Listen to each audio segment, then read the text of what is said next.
हुजूर पाक सल्लल्लाहु अलैहि वसल्लम ने नौजवानों से कहा, तुम में से जिसकी ताकत है वो निकाह करें। हुजूर से पूछा गया, किससे निकाह करें, कैसी औरत होनी चाहिए? निकाह से पहले के मामलात, औरत को तलाश करना ये अहम मसला है। जरूर इस चीज में अपना वक्त लगाएं। मैं नहीं कहता कि तलाशना नहीं चाहिए, तलाशें, इसलिए कि वो तुम्हारी नस्ल उससे चलने वाली है, तुम्हारा खानदान उससे आबाद होने वाला है। तो खाली तुम गोरा चट्टा रंग देखने के पीछे न पड़ो, बल्कि पूरे एक घर को चलाने वाली, बल्कि तुम्हारे बच्चों की पहली यूनिवर्सिटी है, पहली दरसगाह है। तुम उस दरसगाह को लाने जा रहे हो तो क्या क्या उसके अंदर क्वालिटी होनी चाहिए वो देखो। लोग खाली फोटो देखकर ये रंग काली है गोरी है, काली है गोरी, इसी पर लगे हो। हुजूर पाक सल्लल्लाहु तआला अलैहि वसल्लम ने फरमाया, दुनिया में जो भी निकाह करता है उसके 4 मकसद में से एक होता है, या तो औरत का हुस्न जमाल देख के निकाह करता है, या औरत के पैसे देख करके करता है, बहुत मालदार है, बड़े बाप की बेटी है, सुनो ऐसे दामाद हो। हुजूर सल्लल्लाहु अलैहि वसल्लम ने फरमाया, या तीसरा मकसद ये होता है कि बड़े खानदान वाली है, यानी हसब नसब आला है, हम तो शेख थे वो पठान है, या फिर और किसी बड़े खानदान की है। पहला खूबसूरती, दूसरा पैसा, तीसरा खानदान। हुजूर ने फरमाया चौथा एक मकसद है वो अच्छा है। हुजूर फरमाते हैं या तो फिर उसके अखलाक व किरदार देखकर निकाह करता है, ये 4 में से कोई एक। और रसूल करीम सल्लल्लाहु अलैहि वसल्लम ने हर एक का रिजल्ट भी बताया। जिसने सिर्फ हुस्न और जमाल देखा और कुछ भी नहीं देखा, खूबसूरती देखी, मेरे आका फरमाते अन करीब अल्लाह उसे फितने में मुब्तला करेगा। फितने में मुब्तला क्या, वो खुद अपनी बीवी पर शक करने लग जाएगा चंद दिनों के बाद। खूबसूरत है, पता नहीं कौन देख रहा है मेरी बीवी को, इधर से छुपाओ उधर से छुपाओ, और अगर वो कहीं निकल गई तो शक करने लग जाएगा, किससे बात करके आई, किससे तेरा ताल्लुक है, पूरी जिंदगी जहन्नम बना के रखेगा, फितनों में मुब्तला हो जाएगा। मैं ये नहीं कह रहा कि खूबसूरत लड़की से शादी नहीं करना चाहिए, करो, लेकिन उसके साथ जो देखने का हुक्म है वो भी देखो। खूबसूरत औरतें, खूबसूरत लड़कियां तुम्हारे लिए नुकसानदेह नहीं, अच्छी हैं, लेकिन उसके साथ जो देखने का हुक्म है वो देखना जरूरी। मेरे आका सल्लल्लाहु अलैहि वसल्लम ने दूसरे नंबर पर फरमाया, जिसने सिर्फ माल देख करके निकाह किया, बहुत पैसे वाला घर है, निकाह करो इससे, क्योंकि निकाह के साथ गाड़ी घोड़ा सब आएगा। हुजूर पाक सल्लल्लाहु अलैहि वसल्लम फरमाते हैं अनकरीब अल्लाह उसे फकीर बना देगा, उसे मोहताज बना देगा। ऐसे दामादों को देखा है हमने, हर एक से कर्जे लेते रहते हैं। हाँ, ससुर से तो मिला ही था लेकिन बरकत कुछ नहीं हुई, फिर इससे 4 इससे 4 उससे 4 कर्जे में ही डूबा है, और ये कर्ज की लानत उसकी खत्म नहीं होती। ढूंढ के देखो, ऐसे बहुत दामाद मिलेंगे, या तो फिर वो घर जमाई बनेंगे। तीसरा, जो बड़े खानदान को देखा, हुजूर पाक सल्लल्लाहु अलैहि वसल्लम फरमाते हैं अल्लाह उसे रुस्वा कर देगा, वो जलील हो जाएगा लोगों में। हाँ, जिसने अखलाक को किरदार देखा, औरत के अच्छे अखलाक को किरदार, उसकी दीनदारी देखा, हुजूर फरमाते हैं अल्लाह उसे दुनिया में भी बरकत देगा, आखिरत में भी बरकत देगा।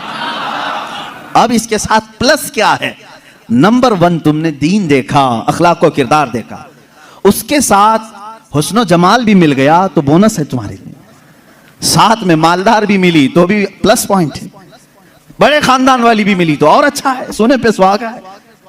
हाँ, लेकिन नंबर 1 सबसे पहली चीज उसकी दीनदारी। तुम्हारे घर की औरतों को जब भेजो किसी लड़की को देखने के लिए, सिखा करके भेजो, जाते ही ये ना पूछें क्या क्या पकाना आता है, क्या क्या सिलना आता है, एम्ब्रॉयडरी आती है कि नहीं आती है, ये नहीं, सबसे पहला सवाल करो कि कुरान कितना पढ़ा है, कुरान पाक तजवीद के साथ जानती है नहीं, पहला सवाल करो अपनी बहुओं से। उन सासों के लिए मैं कह रहा हूं, कढ़ाई लिखाई और सिलाई ये पूछना बाद की बात है, पहली चीज उसका दीन पूछो। और उसके बाद मेरे अजीजों, हम सब के लिए सबसे पहला सवाल ये है, उस खातून से ये पूछो कि अहले सुन्नत व जमात से क्या ताल्लुक है।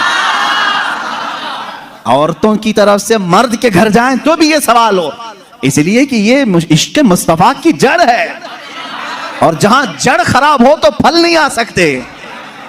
ये सबसे पहला सवाल है कि उसके घर में दीन मुस्तफा कितना है, इश्क मुस्तफा कितना है, ये सबसे पहली चीज। अब याद रखना, जिस खातून को इस सवाल के साथ तुम लाए हो, उसकी जिंदगी पूरी अल्लाह रब्बुल इज्जत की जिम्मे करम पर है, फिर औलाद अल्लाह के जिम्मे करम पर है, हुस्न जमाल के साथ अल्लाह तुम्हें बाअखलाक औलाद अता करेगा, बाअखलाक औलाद अता करेगा। लेकिन ये तरीका शादियों का इस तरह से रखो अगर लोगों को ये मालूम हो जाए ना, आज तुमने रिवाज बना लिया, लड़कियों को देखने आने से पहले सबसे पहले लड़के की अम्मा यही सवाल कर रही है, लड़के की बहन यही सवाल कर रही है, कुरान कितना पढ़ा है, तजवीद कितना पढ़ा है। 2-4 घरों में ये होने लग जाए तो देखो लड़कियों को सबसे पहले अब कुरान पढ़ाना शुरू कर देंगे। क्यों? सबको मालूम है नहीं पढ़ाएंगे शादी नहीं होगी। आज ये एम्ब्रॉयडरी क्यों करा रही हैं, इसलिए कि सवाल तुम पहले यही कर रहे हो। सिलाई आती है कि नहीं? सब लड़कियां सिलाई क्लास में क्यों जा रही? देखने वाले आकर के यही पूछ रहे हैं सिलाई कितनी आती, पकाई कितनी आती। इंडोनेशिया का माहौल मैंने देखा। इंडोनेशिया के हमारे बहुत सारे दोस्त हैं, सबसे ज्यादा मेरे ख्याल से हज पे आने वाले इंडोनेशिया के लोग। क्यों जानते हैं?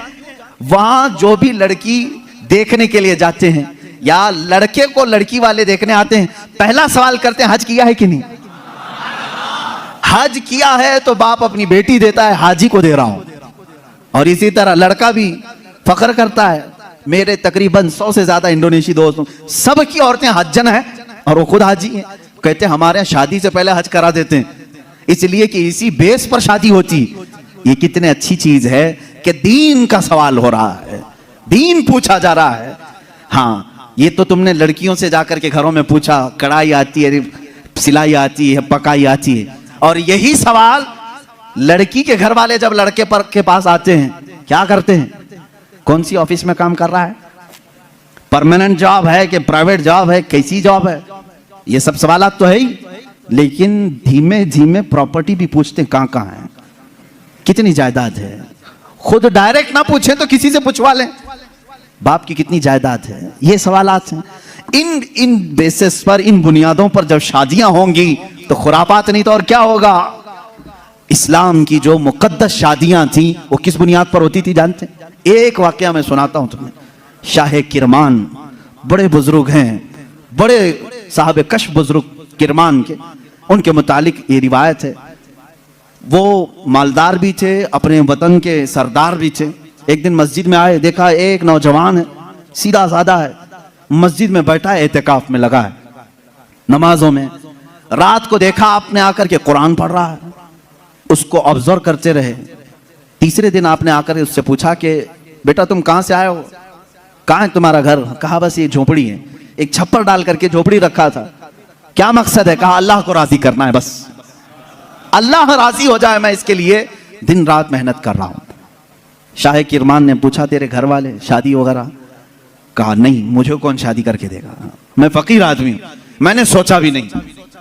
शाह किरमान की बड़ी हसीन और जमील बेटी थी, उनके निकाह के पैगामात शहजादों से आए थे, आपने दिया नहीं था बेटी को। शाह किरमान ने कहा मेरी बेटी है, क्या मैं तुझसे निकाह कर दूं?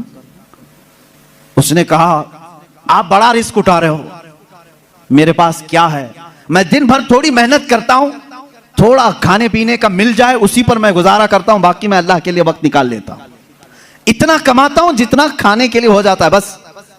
शाह किरमान ने कहा मैं राजी हूं।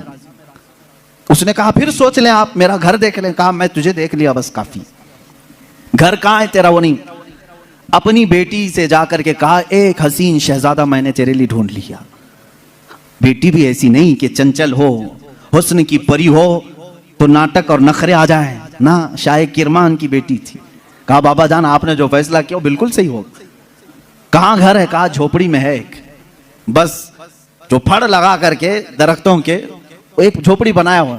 ये शाह किरमान की बेटी, वक्त के फरमा रवा वहां के सरदार और हाकिम की बेटी तैयार है। आपने जरूर उस नौजवान में कोई तकवा देखा होगा। कहा मगरिब में आए, मस्जिद में निकाह हो गया, मस्जिद में निकाह हो गया और दूल्हे से कहा आजा अपने घर, हमारे घर खाना खा ले और अपनी दुल्हन को लेकर अपने घर चला। निहायत सादगी से शादी हुई। दूल्हे की तरफ से कोई नहीं, मस्जिद के जो नमाजी थे वही आए, दुल्हन के घर पहुंचे। शाह किरमान की बेटी के यहां दावत हुई। रात को दुल्हन को लेकर ये आए झोपड़ी में।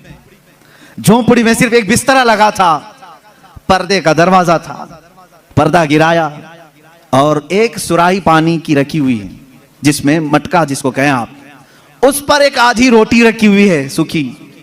खातून आई, सबसे पहले पूरी झोपड़ी को देखती रही और उसके बाद पूछी ये रोटी किस चीज की है? कहा आज कमाई के लिए नहीं गया, आज शादी थी, तो आज आधी रोटी खाया हूं, कल के लिए इसको रखा हूं, आधी रोटी बचाकर कल के लिए रखा हूं। वो रोने लगी खातून, कहती मुझे लगता है मेरे बाप ने गलत फैसला किया, मैंने तेरी बड़ी तारीफ सुनी थी।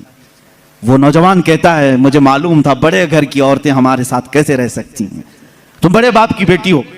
वो शहजादी कहने लगी ना, बड़े बाप की बेटी बड़े घर की तमन्ना नहीं कर रही है, मुझे मेरे बाप ने कनाअत और तवक्कुल सिखाया है अल्लाह की जात पर। मुझे इस बात का एहसास हो रहा है कि मेरा निकाह मेरे बाप ने उस शौहर के साथ किया जो आज खा करके कल के लिए बचा रहा है। क्या तेरा इतना यकीन नहीं, जो आज आधी रोटी दे सकता है वो कल भी तेरा रिस्क देगा? तवक्कुल तेरा क्यों नहीं अल्लाह की जात पर कि आज जो तुझे खिलाया वो कल भी खिलाएगा? तूने बचा करके इस तरह रखा तो मुझे एहसास हुआ। मेरे अजीजों, ये है वो इस्लामी शादियां, नौजवान इतना परहेजगार कि आई हुई खातून उससे बड़ी परहेजगार, उससे बड़ी मुतवक्किला, अल्लाह की जात पर यकीन रखने वाली। यहां सारी चीजें मैंने इसलिए सुनाए नौजवानों, जिंदगी सिर्फ हंसी खुशी, खेल कूद, पिकनिक, सैर सपाटे के नाम नहीं, एक दूसरे की जिंदगियों में उतर जाने का नाम है। एक बहुत ही एतमाद के रिश्ते का नाम है। दोनों के दरमियान इतना एतमाद हो, इतना भरोसा हो। अब शोहर और बीवी का भरोसा, एक और भी बात मैं बताऊं, बीवियां भी सुन रही होंगी, औरतें भी। जो औरत अपने मर्द से मोहब्बत करती है और जो मर्द अपनी औरत से मोहब्बत करता, सिर्फ मोहब्बत करने वालों के लिए पैगाम है, क्या तुम ये चाहते हो कि तुम्हारी बीवी हमेशा तुम्हारे साथ रहे? या हो सकता है आप डर करके बोले या खुशी से बोले, कुछ भी बोलो आप, लेकिन जो मोहब्बत करने वाला वो कहेगा हाँ मुझे तो रहना है। बाकी जिसके लिए आफत है वो तो कुछ भी बोलेगा।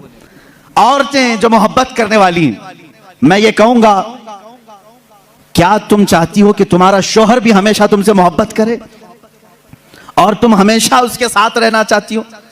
तो मेरे अजीजों, बुजुर्गों ने लिखा है, वो कितने बेवकूफ हैं वो लोग जो आपस में एक दूसरे से मोहब्बत करते हैं।